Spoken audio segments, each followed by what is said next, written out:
You're listening to Bright by Your Side with Jen Dyer. Up-leveling in the age of anxiety with groundbreaking science. Are you looking to live your life with more flow and ease? Every episode, she has enough surprising information and tips that you will be able to come away with at least one nugget that could change your life. You will learn to build resilience to stress and overwhelm, find joy every day, and manifest your dreams. Gain understanding of your little terrified human that is holding you back, and that brave, bright inner being that is nagging you to move forward. She's here to help you feel empowered to make that change. Bright by Your Side starts now. Welcome to Bright by Your Side with Jen, up-leveling in the age of anxiety with groundbreaking science on Transformation Talk Radio. I am Jen Dyer, your host, and today we're talking about parent stress, how to manage the pressure and get the help you need now. So basically, you're not alone, and today we're going to share solutions that you can implement right away that might actually help you out.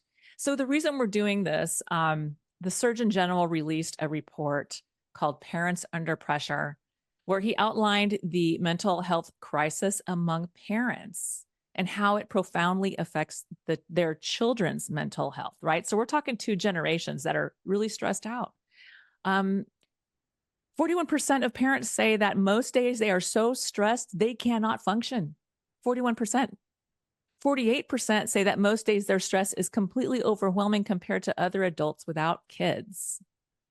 And the report cited research stating that a primary caregiver reporting poor mental health, their children were 4 times more likely to have poor general health and 2 times more likely to have mental, behavioral, or just developmental disorders. So basically, the parents' mental health is so important for the kids. The kids basically mirror off the parents. It's that whole, put that oxygen mask on yourself before turning to your child. So this report had all kinds of things, about what parents are dealing with, obviously financial strain, time demands, fears for their children. Nearly 3 in 4 parents are worried their child will struggle with anxiety and depression. And 74% of parents are really, really significantly worried about school shootings. And we just had one yesterday. And firearm related injury has become the leading cause of death for kids ages 1 to 19. So drug poisoning is now number 4. Social media, parents are worried about that. Basically parents are feeling out of control and they need help. So I brought my parenting expert, Isla Reddin, here to help us out because she has ushered thousands of teens and young adults from middle school, to high school, to college, and then beyond into the workplace. Like, that's big. So I figured, who can talk about this with me and how can we bring solutions to you? So I'd like you to welcome Isla Reddin. Isla. Thank you, Jen. Such a pleasure to be back with you today. But so upsetting that we're having this conversation around something that has become epidemic in our society and is affecting all of us so profoundly. And my heart truly goes to every parent that is parenting today, no matter what the age of their child. You and I are both on the other side of that. We are parents, but our kids are now grown. They're still our children. They still need us. It's just different. But those moms and dads and caregivers who are dealing with their kids still at home, it's really, really a challenge. It is. And, I think, obviously the school shooting thing is insane, but I mean, the things that they're worried about for social media, because social media it's really, really difficult to control. And, they're worried about that it's going to cause their kids anxiety and depression, lower self-esteem, being harassed or bullied by others, feeling pressured to act a certain way. And then 71% of parents are worried that they'll have exposure to explicit content. I mean, you just feel like you're kind of like this island and your child is experiencing the world without them. And then you're busy with work. and you have your demands from work and your financial strain right now. It's been so difficult. So, one of the things that you had said to me was that parents cannot afford to let their stress ruin their relationship with their kid. And that if your relationship with your child is not solid by the time they're 18, you'll never be able to fix it. So this is really just the utmost important to really get in line and get yourself the care that you need so that you can be that parent for your kids. Yeah. Yeah. When we were kind of brainstorming a little bit around this, and one of the things that I am constantly reminding parents of, and it's, you can say it's easy for me because I'm not the one with that teenager at home, but there is a deadline that is looming for every parent. The moment their child becomes an adult on that 18th birthday, everything has the potential to change unless you've been really working at nurturing the relationship that you have. And tragically, I have way too many examples of parents that I am now helping to try and get back a relationship with their adult child because the relationship just got broken in those teenage years, and it's so hard to get it back. And my mantra has always been just focus on your relationship. It's more important than anything else. It's hard. That's hard, but that's the crux of it. At the end of the day, that relationship is the only thing that you have to truly, truly, truly take care of. That's right. And you need to be in the best shape you can be to do that in the right place mentally. So, Isla, what is your number one thing that people should bring into their life to make their life a little less stressful? What do you suggest first off? Well, I think we as a society, we're horribly bad at asking for help. What has happened is that we've grown up believing that we're supposed to be able to do it all, and we can't. I mean, it is not humanly possible to put this expectation on ourselves, and for society to be so incredibly heartless to put it on us as well. Yes. So those statistics that you're talking about, they come from the fact that we feel so alone, that we're not getting the support that we need. And we're scared to ask for it because we feel that we should be capable of doing all of this alone. So my first thing is ask for help, and figure out how to do it, even when it's the most uncomfortable, painful thing in the world to ask for help. That was how I've talked about this before on my show, where we were raised to do everything ourselves. My mother was she was very good at work. And, but as far as like building friends at school or other parents and stuff, she was just wanted to do it herself and didn't want to have to talk to people. And I think it was a type of shyness. And we were raised to not bother people. Don't talk to them. You're bothering them. Don't call people without them expecting it. You're bothering them. You don't know what they're doing right now. Don't bother them. So I was raised to not bother people. And so it is honestly, when I was raising my daughter and I was a working mom and she was too young to stay home, I should have asked for help from other families. I didn't find out until afterwards. They're like, we love Lexi. We would have loved to have her over at our house while you after school. I had no idea. I was just scrambling to find a place for her to go after school when there wasn't her activities that we had signed her up for. So totally. So, yeah, we can talk about that. So for people who are shy, who don't want to ask for help, like, so what are your thoughts? I think that, one of the statistics that I also came across today was, and this is in the general population, that 30% of all adults, so all ages, all adults, are feeling lonely and isolated, and to an almost debilitating extent, at least once a week. So if we think about the people that are even on our street, we think about the other moms that we see at drop-off at the school. Their likelihood is that there's a big number of those people, those other moms, those other parents that are feeling exactly the same way as we are, that are feeling isolated, that don't have the support. So how do we now frame reaching out to people that could become friends, could become allies, could become part of that support system, where when you need to go run an errand, that they can come and look after your child, or you can just start a relationship with them. And then how to get past this idea, this way that you're raised in this shyness. And one of my suggestions was you give before you're going to get. Yes. Right. So Yes. how do you imagine introducing yourself to somebody on the street? Maybe there's an older person there that's living alone, and could you and your daughter be baking muffins one Saturday morning and just go knock on the door and say, we would just love to introduce ourselves, and we've been baking together. There is nobody that's going to shut the door on you. I think it's about being brave enough to say, this is not working for me being on my own.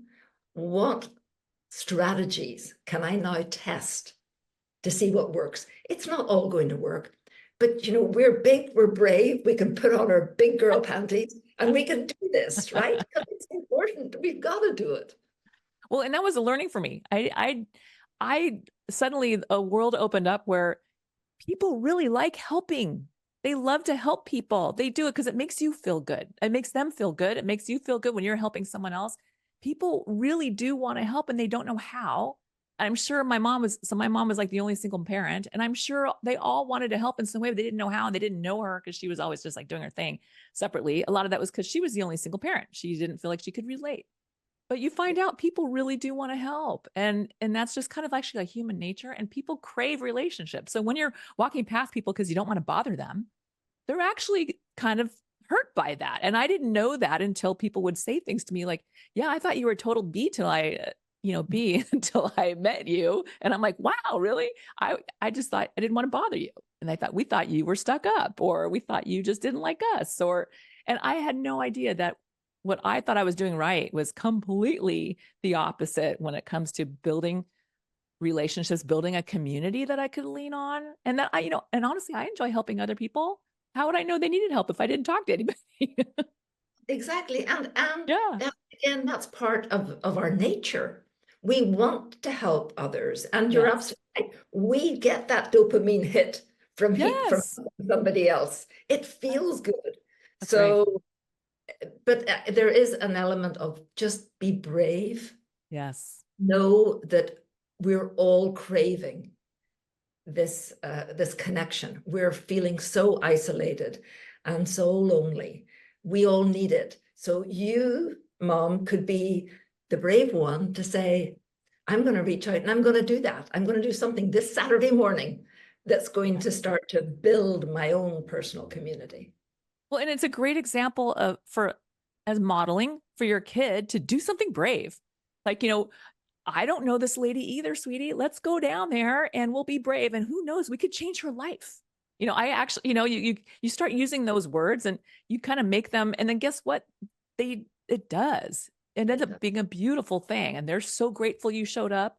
And I mean, but you have to be brave to make that move, But the general thing I want to get across was that, the experience will be positive. People do like to meet people and people do want to help.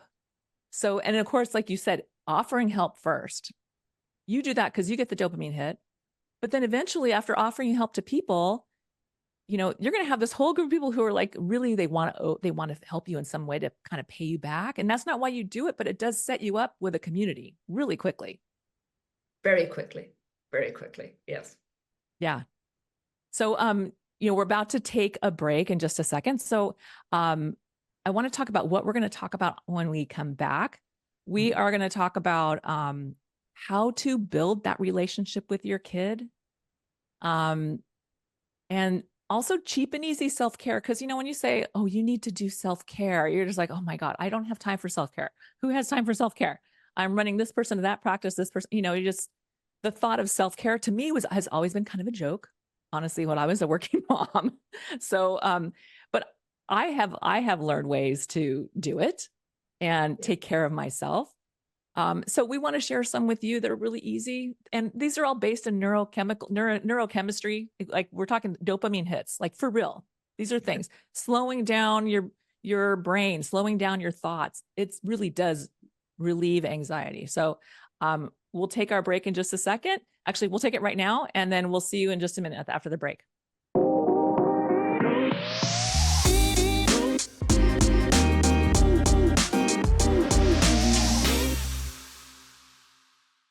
Welcome back to Bright by Your Side with Jen, up-leveling in the age of anxiety with groundbreaking science on Transformation Talk Radio. I'm Jen Dyer, and I'm here today with my guest, Isla Reddin, who is a family teen expert here to help us deal with this talk about this report that the Surgeon General came out with about the crisis of parental stress, which is then causing their kids to be stressed. So welcome, Isla.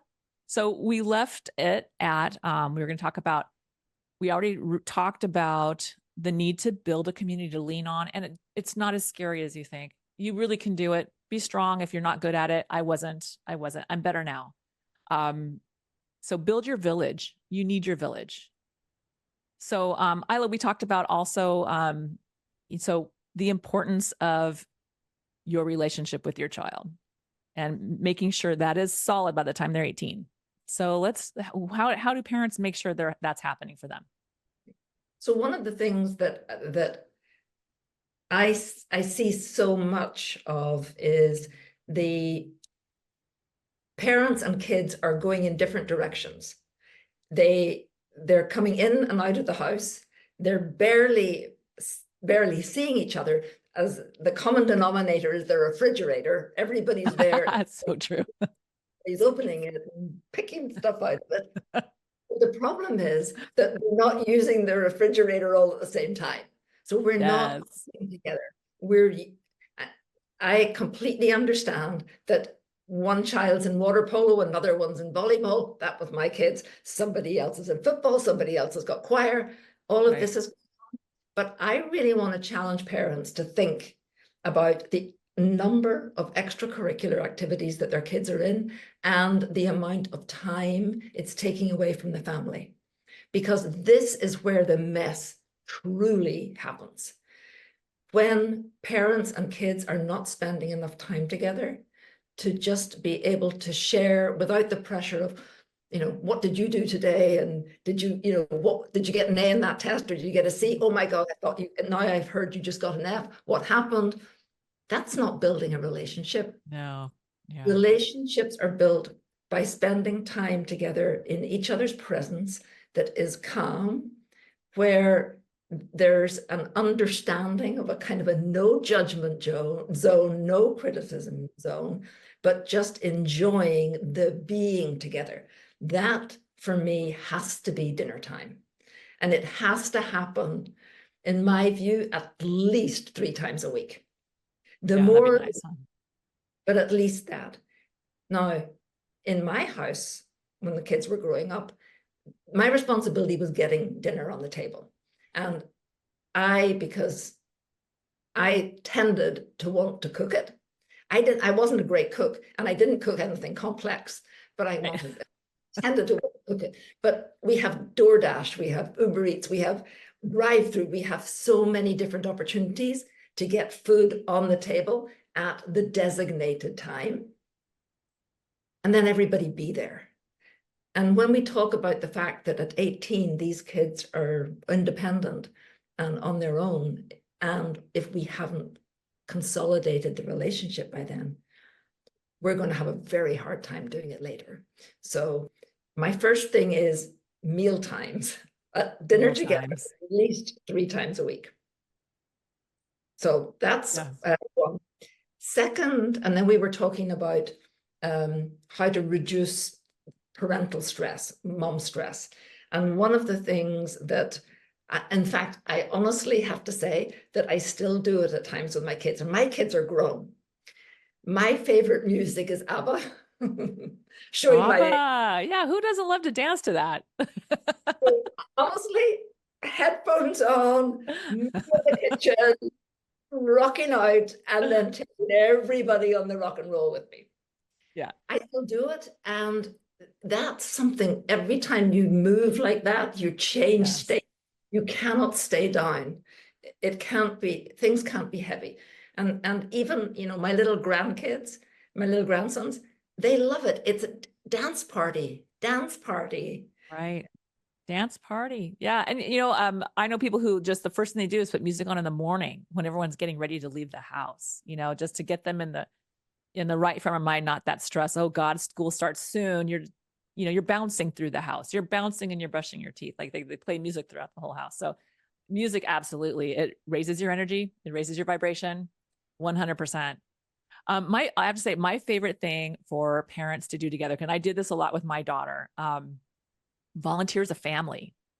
Now, yes, you will, but by the time they're 12, they're not going to want to do it. And you kind of really have to convince them, like whether, and I kind of suggest doing something that's new to you too. So you're like, I don't know what's going to happen either. And then you have this adventure. You tell them, I basically, one, it's going to look good on your college application, but number two, I just want you to go to heaven. Can you please do something for like help help charity, help people in need, please. We're going to do this. So whatever you have to say, get them off that, even if it's you have to buy them something at dinner that they want, Panera, whatever, afterwards, whatever. Because once they get there, and again, they feel that gratitude from the people there who are so glad you're there, they're going to come away. My daughter would come away like babbling in the car. Oh, this person. I mean, on the way, she was pouting. On the way back, she couldn't stop talking. Because the people there who are working with the volunteers, usually they're pretty good. They want you to stay and come back. So they want to treat you well. So usually it's a good experience.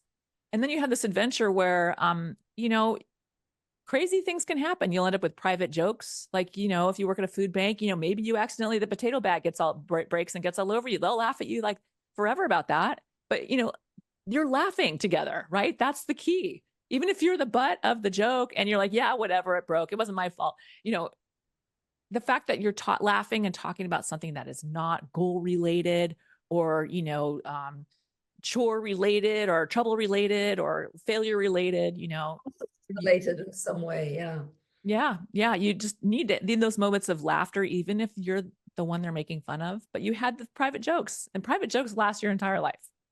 So I vote on volunteer as a family, and you don't have to go once a quarter, just once a quarter. It doesn't even have to be every week. Just find something that looks, the Humane Society, food bank, whatever, find something that they might learn something and make it happen. You can do it. Yeah. Again, it's another dopamine hit thing, right? Absolutely. It's good. Yeah, I mean, it may not seem like it to begin with, but that's what the outcome is for sure. So cheap and easy self-care. Let's talk about that. So, again, we only have a few minutes left. What are your ideas for cheap and easy self-care for parents who are stressed? So I think before you ever get into conflict with your kid, first of all, take a very big, deep breath, and then make a decision. Do I want to answer this thing right now, or am I going to just take a pause and come back to it later? And you have the choice. And trust me, I know how hard it is, but take that breath and do not engage unless you feel you absolutely have to. So that's one. Second, and the second one goes with it. Just excuse yourself and go for a walk around the block. Yes. Fresh air. Fresh air is so helpful. Break the energy, break whatever that might be. If you're feeling stressed, find a different way of handling it. Like break that momentum too. If you can feel it going somewhere, just back out and go, I got to go outside. Because you can feel that momentum building. Like if I say the next thing I need to say, they're going to have a freak out and be in their room and never come out again, so go outside, think about it.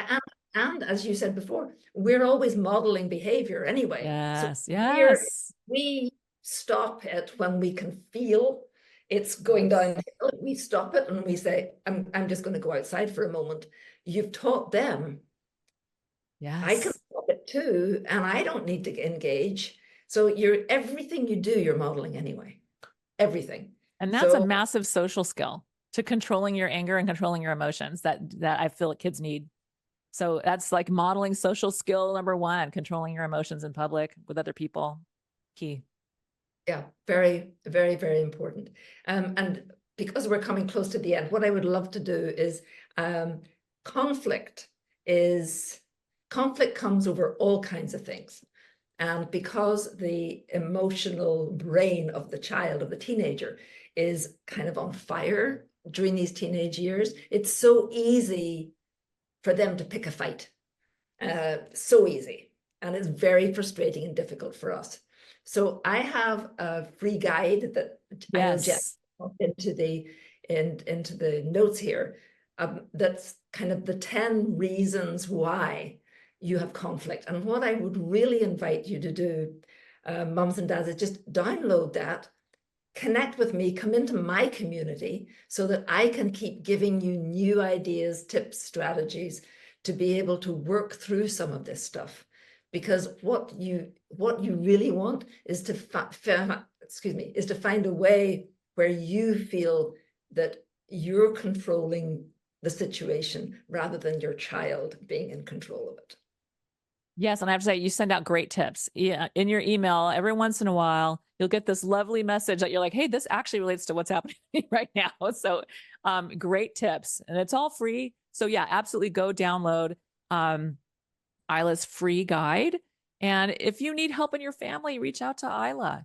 And then I also have on brightbyyourside.com, I have just a cheat sheet that is a 10-minute instant energy and mood reset. It's just 8 steps that you do from, going to a quiet place to breathing and what to visualize. Because using your imagination changes your energy, calms your mood. So yeah, that is also available. So Isla, what's the website you would like people to visit you on? So I want people to just connect with me on my email. So right. Download my guide and connect with me at Isla at cracktheteencode.com. Right. So that's our Crack the Teen Code. It's great. .com is my company. And that's what we're all trying to do. All of us. That's right. So just to recap, build your village. And establish boundaries. We didn't even talk about that. How to just be able to say no. That's back to saying no to too many extracurricular activities and demands in your life and your child's life. And intentionally improve those relationships with your kids. Make that a conscious effort on a to-do list. Schedule that every quarter, every week, whatever it is. You need to, and then dinners 3 nights a week minimum. And then, practice that self-care, walk outside, get some air, take some deep breaths, listen to music, anything that can change your mood before you walk into that room where you have an angry person and you're going to have to deal with that. Prepare yourself. The oxygen mask must go on you first. So, I think we're done. I think we're out of time. Isla, is there anything else real quick you want to throw in? No, only that we can do this, but it takes the village. Do not allow yourself to be alone. Even drop comments here that say, this is how I'm feeling. This is what I want. This is the help I need. Yes, because you're not alone. Obviously, statistics are showing, right? You are not alone. So there's no reason why we can't all hold hands together and get through this together and raise this next generation happy and fine. We can do it. And healthy. Yes. All right. Well, thank you again for tuning in to Bright by Your Side with Jen on Transformation Talk Radio. Again, I'm Jen Dyer, and I'm here to help. And this is Bright by Your Side. Thank you. Thank you, Isla. Thank you, Jen.